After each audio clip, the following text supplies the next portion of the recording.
Welcome you all. अस्सलामु अलैकुम everyone. I am Shahid Nadvi और आप आ चुके हैं शाहीन स्पोकन क्लासेस में। दोस्तों, जैसा कि आप जानते हैं कि इंग्लिश ज़ुबान में टॉकिंग करने के लिए, गुफ्तगू करने के लिए अल्फाज कितने अहम होते हैं। अल्फाज गोया कि रीढ़ की हड्डी होते हैं। किसी भी लैंग्वेज को बोलने के लिए, उसमें बात करने के लिए अल्फाज जो है की फैक्टर होते हैं। तो दोस्तों, आज हम आपके लिए आपकी खिदमत में लेकर हाज़िर हुए हैं चंद ऐसे अल्फाज जो आपको इंग्लिश बोलने के लिए, इंग्लिश में टॉकिंग करने के लिए हर जगह आपके काम आते हैं, जो मोस्ट यूज़फुल हैं। और आप जब इसको सीख लेंगे तो आप अच्छे तरीक़े से आप इंग्लिश में बात कर सकते हैं और आप किसी भी हिचकिचाहट के शिकार नहीं होते हैं। दोस्तों, अगर आप इंग्लिश में माहिर बनना चाहते हैं, इंग्लिश ज़ुबान को अच्छे तरीक़े से बोलना चाहते हैं, तो आपको वर्ड्स एंड मीनिंग्स पर पूरी तरीक़े से कादिर होना पड़ेगा। तो दोस्तों, चलिए हम शुरू करते हैं। तो दोस्तों, चलिए चलते हैं फर्स्ट वर्ड की तरफ। पहला वर्ड है एनी वन, कोई भी, जिसकी मीनिंग है कोई भी। आप इसको मिसाल में बोल सकते हैं, any one can speak English, कोई भी अंग्रेज़ी बोल सकता है। Any one can speak English, कोई भी अंग्रेज़ी बोल सकता है। हाँ दोस्तों, अगर आप कोशिश करेंगे, वर्ड्स मीनिंग याद करेंगे, तो आप भी इंग्लिश बोल सकते हैं। तो इसकी मीनिंग होगी any one can speak English, कोई भी इंग्लिश बोल सकता है। चलिए सेकेंड वर्ड सीखते हैं दोस्तों। सेकेंड वर्ड है डेलिबरेटली। Deliberately, DELIBERATELY, deliberately. इसकी मीनिंग है जानबूझकर। जानबूझकर, जैसे आपने कोई काम जानबूझकर किया हो, या दूसरे से आपने कहना हो कि आपने ये काम जानबूझकर किया है, तो इस वर्ड को बहुत अच्छे तरीके से आप यूज़ कर सकते हैं। जैसे कैसे यूज़ करेंगे? You did it deliberately. You did it deliberately, तुमने ये जानबूझकर किया। नेक्स्ट वर्ड है हार्डली। Hardly, HARDLY, hardly. इसकी मीनिंग होती है मुश्किल से, बमुश्किल। अगर आपका कहीं पर मुश्किल से जाना होता हो या बहुत कम आप कहीं पर जाते हो, तो इस लफ्ज़ को यूज़ कर सकते हैं। कैसे यूज़ करेंगे? I hardly go there. I hardly go there, मैं मुश्किल से वहाँ जाता हूँ। मैं मुश्किल से वहाँ जाता हूँ, या मैं बमुश्किल वहाँ जाता हूँ। इस तरीके से इस वर्ड को यूज़ कर सकते हैं। दोस्तों, अब हम आ चुके हैं नेक्स्ट वर्ड की तरफ। नेक्स्ट वर्ड है ऑफन। इसमें जो है टी साइलेंट है।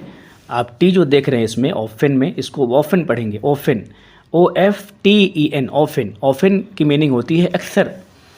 जैसे आपको बोलना हो कि वो यहाँ अक्सर आते हैं, वो यहाँ अक्सर आते हैं। किसी बड़ी शख्सियत के बारे में आपको बोलना हो, या ये कोई भी हो आप जिसके बारे में आप बोल सकते हैं कि वो अक्सर यहाँ आता है या आते हैं, तो आप उसको बोल सकते हैं ही often comes here. He often comes here, वो यहाँ अक्सर आते हैं। ही ऑफन कम्स हेयर, वो यहाँ अक्सर आते हैं। दोस्तों, अगला वर्ड है therefore. Therefore, THERE, there, FORE, fore. इसको पढ़ेंगे देयरफॉर। इसकी मीनिंग होती है लिहाजा। जैसे आप बोलते हैं इसीलिए, लिहाजा, तो आप इसको जुमले में ऐसे यूज़ करेंगे, therefore I have called you here. Therefore I have called you here, इसीलिए मैंने आपको यहाँ बुलाया है। इसीलिए, देयरफॉर, इसीलिए मैंने आपको यहाँ बुलाया है। दोस्तों, नेक्स्ट वर्ड है usually. Usually, USUALLY, usually. Usually बोलते हैं आम तौर पर। जैसे आपको बोलना हो मैं आम तौर पर 6 बजे उठता हूँ, तो आप इस वर्ड को यूज़ करते हैं। ये वर्ड जो है बहुत मोस्ट यूज़फुल वर्ड है। बहुत आम तौर से ये वर्ड इस्तेमाल होता है। तो आप बोलेंगे I usually wake up 6 o'clock, मैं आम तौर पर 6 बजे उठता हूँ। दोस्तों, अगला वर्ड है रेयरली। Rarely, RARELY, rarely. इसकी मीनिंग होती है शाज़ो नादिर, कभी कभार। जैसे आपका वहाँ पर बहुत ही कम जाना कहीं पर होता हो, तो आप इस वर्ड को यूज़ करते हैं। कैसे यूज़ करेंगे? We rarely visit there. We rarely visit there. We means हम लोग शाज़ो नादिर ही वहाँ जाते हैं। हम लोग शाज़ो नादिर ही वहाँ जाते हैं। इस तरीके से यूज़ कर सकते हैं। एवरीवेयर। एवरीवेयर, EVERYWHERE, एवरीवेयर की मीनिंग होती है हर जगह। हर जगह, जैसे आप मिसाल में बोलेंगे Allah is everywhere. Allah is everywhere, Allah हर जगह पर है। अल्लाह हर जगह पर है। इसी तरीके से आपको दूसरे सेंटेंसेस भी बना सकते हैं, जैसे बोलेंगे एयर इज़ एवरीवेयर, हवा हर जगह पर है। वाटर इज़ एवरीवेयर, इस तरीके से जुमले बना सकते हैं। एनीवे, अगला वर्ड है एनीवे, ANYWAY, एनीवे। एनीवे की मीनिंग होती है वैसे भी। अगर आपको बोलना हो कि वैसे भी हम लोग जाएंगे, वैसे भी हम लोग जाएंगे, we will go anyway, we will go anyway, वैसे भी हम लोग जाएंगे। दोस्तों नेक्स्ट वर्ड है समवॉट, SOMEWHAT, समवॉट। समवॉट की मीनिंग होती है कुछ न कुछ, थोड़ा मोड़ा।